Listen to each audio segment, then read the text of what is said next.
Maganda siya pang cover ng mga blemishes. Maganda siya pang cover ng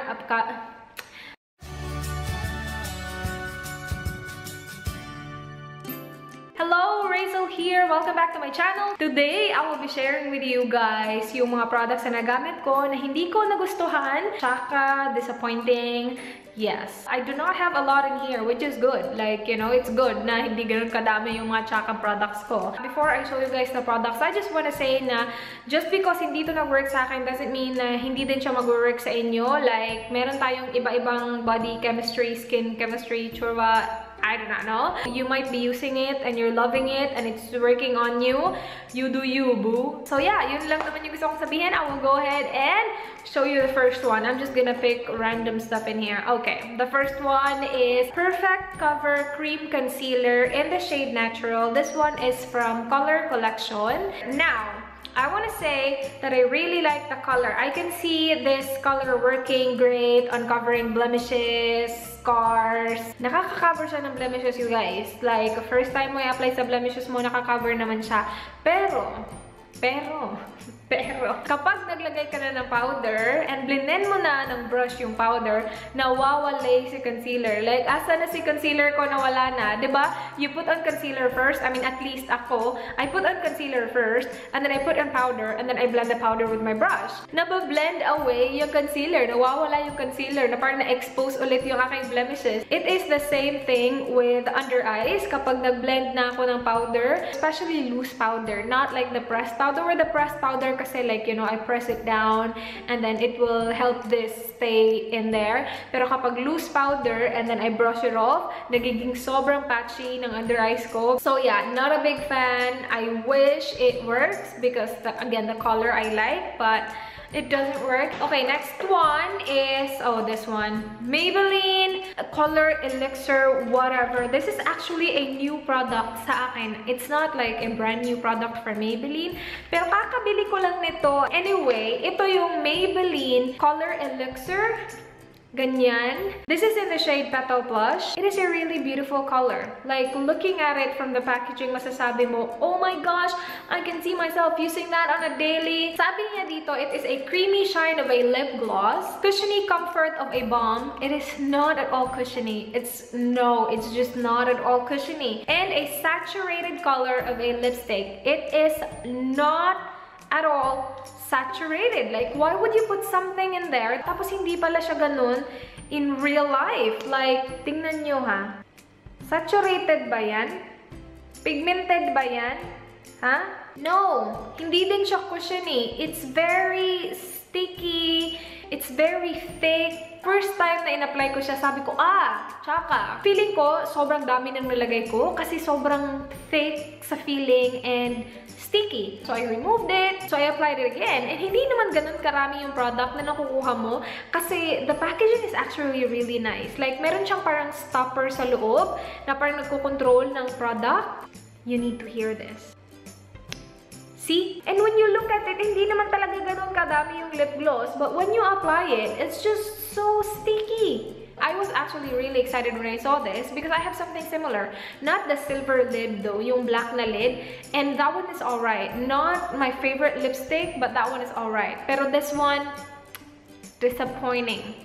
I'm sorry, Maybelline, but no, I don't like it. Next one, this one. I have used this in one of my Get Ready With Me videos. And I did mention on that video na hindi ko siya masyadong bet. And that was the last time na ginamit ko to.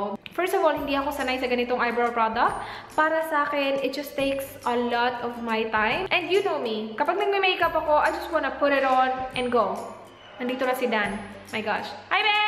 Hindi ko nakikita na nag-suspend ako ng 1 hour doing my face. You know what I mean? Babe. So with this one, parang dapat ako mag-spend ng, ewan ko, mahabang oras para gawin yung brows ko kapag ito yung ginagamit ko. Plus, meron din siyang fallouts. Wait, let me show you. And ito din, nakakalito, nakakaloka. I always think na ito yung lid niya. Hindi pala, ito pala yung lid. Parang, diba? That makes sense kapag ito yung lid. Yeah. It looks like that. Sabi dito, it's a brow thickener. Parang lang siyang loose powder, like super fine na powder na ilalagay mo sa eyebrows mo. Pero the applicator for me doesn't help at all. I'm not a big fan. Nagamit ko to siguro twice lang.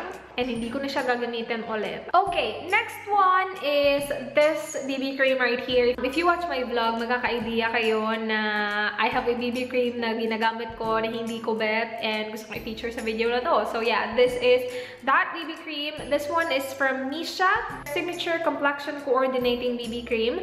Bongga sana siya kasi meron siyang SPF 43, PA+++, but I think I used this 4 times, this small sample right here. Parang na-emphasize niya yung texture ng mukha ko na parang nagiging cakey siya kahit na konti lang yung nilalagay ko. If you guys watch my vlog, alam nyo na when I wore that, we went out and sabi ni Dad, ang tsaka ng mukha mo, parang you have too much makeup on your face. And I did not apply too much. I just had this on my face and powder and you know, pero sabi niya, it's too much. And yung mga lalaki, hindi naman talaga nila napapansin unless it's really tsaka. So it was tsaka and napansin niya, so I do not like this.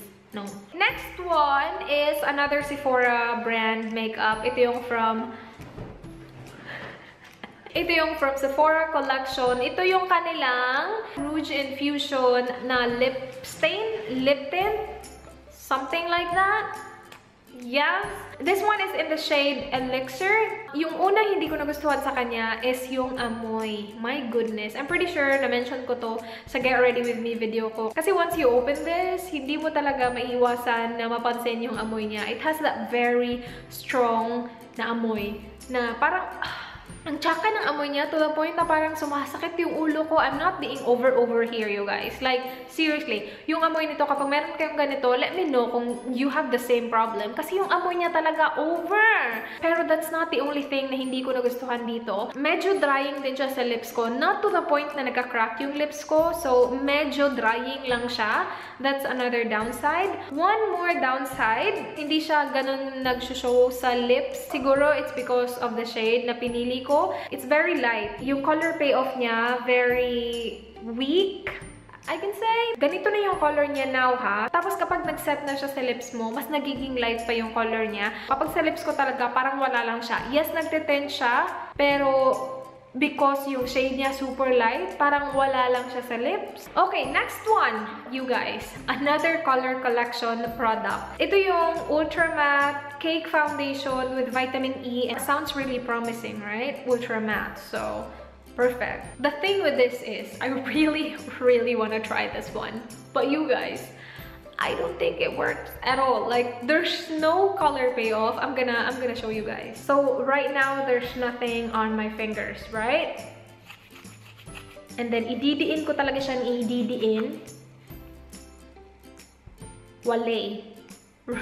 Now, parang sasabihin nyo, oh, kasi hindi yan basang sponge. Okay, I have basang sponge right here. Gagamitin ko tong part na to yung walang foundation at all. Sa ibang mga pressed foundation, all you have to do is to dab it. And supposedly, makakakuha ka na ng product. So, idadab ko lang siya. Wale. Yes, meron. Pero, no, wale. Now, idiin natin ang bonggang-bongga. Which, you're not supposed to do this. Pero, just to show you guys, ididiin ko siya ng bonggang-bongga. Meron na, but really, sa sobrang diin nun, yan lang yung nakuha ko. Okay, now, itry natin to work what we have in here. And then, ilagay natin sa arm ko. See?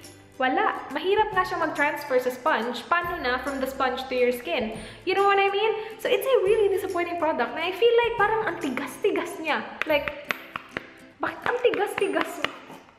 Kaloka! And then the last product in here, contact lens, circle lenses. These I got from Executive Optical sa Cebu. And you guys, I get all my contacts, not all, but you know, most of my contact lenses I get from EO. And I love most of their contact lenses. But these right here, my gosh, ito yung EO na Allure. This is in the shade Natural Brown. Ito yung contacts na sinuot ko one day lang and hindi ko na sinuot ulit because I do not get these contacts. Like, I just don't. Siguro nabili ko to 400, 500, 600. I forgot. You guys, sobrang makakalimutan ko. Di ko na maalala. Basta, sobrang kinip ko pa talaga tong packaging na to para mapakita sa inyo guys na itong Allure or Allure, whatever. Yung, hindi ko na maalala kung left or yung right. Pero, isa sa mga contacts, parang dumidikit siya dito sa talukap. Is that talukap ng mata? Itong eyelid na to. Parang dumidikit siya sa eyelid. Kapag inopen ko yung mata ko, sumasama sumasama siya sa eyelid ko. Umaangat yung contacts, tapos natatabunan niya yung vision ko. And I use contacts to help me see. Kasi hindi ako makakita kapag walang contacts. And merong nag-comment sa isang video kung paano ka nakakabasa na wala kang contacts, wala kang glasses. Kapag sobrang lapit, okay naman. Hindi naman ako bulag. So, kapag malapit, nakakabasa ako. Kapag malayo, and wala akong contacts, wala akong glasses, hindi ko siya mababasa at all. Anyway, back on this one. Ang weird lang, kasi isa lang naman yung ganun. Yung isa okay lang. Every time I open my eyes, sumasama siya sa talukap ng mata ko. Tapos umaangat siya. Natatabunan niya yung vision ko. I'm not buying this again. This is actually my very first contacts from this brand. And yeah, sayang. Kasi nandun na yung contacts ko. Good for 6 months pa naman sana siya. Pero hindi ko siya magagamit. Kasi isang mata ko hindi nakakakita. Ewan ko ba kung bakit umaangat siya. It's supposed to stay sa like kung nasan yung, you know, dark area ng mata mo. It's supposed to stay there. Pero I don't know that one. Anyway, that's it. I'm pretty sure I rambled way too much on this video. But that's okay. Yeah, gusto ko lang talagang i-express sa inyo kung bakit hindi ko sila gusto. Let me know if you want me to do more of these para ma-take note ko yung mga hindi ko gusto and ipunan ko sila and i-feature ko sa next one. So yeah, let me know. And yeah, I hope you enjoyed this video. Please do like if you did. Please subscribe if you haven't already. I hope to see you guys on my next one. Do not forget to be good. Bye!